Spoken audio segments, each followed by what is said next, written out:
1941. The world was at war. Empires were fighting in the name of freedom.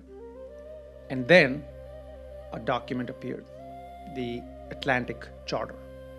It declared all people have the right to choose their own government, that power must justify itself. Sounds universal? Sounds moral. America introduced a dangerous thought into the world. When Franklin D. Roosevelt put his name on the idea that all people have the right to choose their government, it did something subtle and irreversible. It turned freedom into a standard. So the question wrote itself. If this principle applies to the world, why not India? But there was a problem. Winston Churchill still viewed India as a jewel in the crown, essential to the global British power. Winston Churchill tried. He insisted the principle did not apply to India. But America's insistence was a bulldozer. Once a principle becomes universal in the global consciousness, every exception becomes an admission and a battle for legitimacy. India's freedom struggle did not begin in 1941, and it was not granted by any charter. But after 1941, the argument changed. No longer just can India be free, but on what grounds can India's freedom be denied? Churchill couldn't hide the contradiction. A war for freedom, that is World War II, without freedom for India.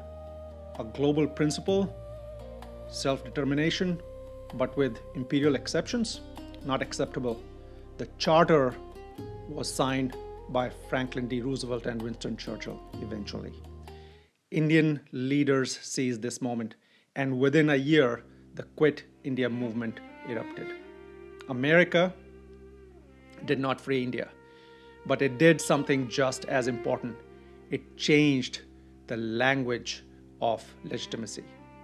The Atlantic Charter made self-determination a global standard, one that the British Empire could no longer comfortably deny. And as that idea flowed into the United Nations, the ground beneath the colonial rule began to shift. Power was now tempered with principles.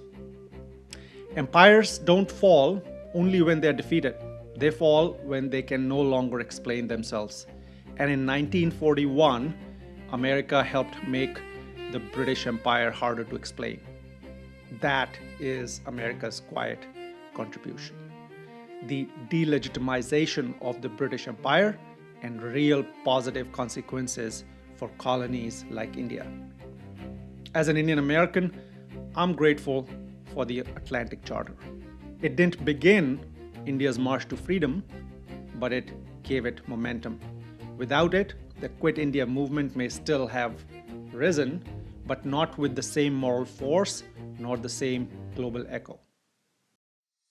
If this reflection gave you something to think about, pass it on to someone who values meaning, not just information.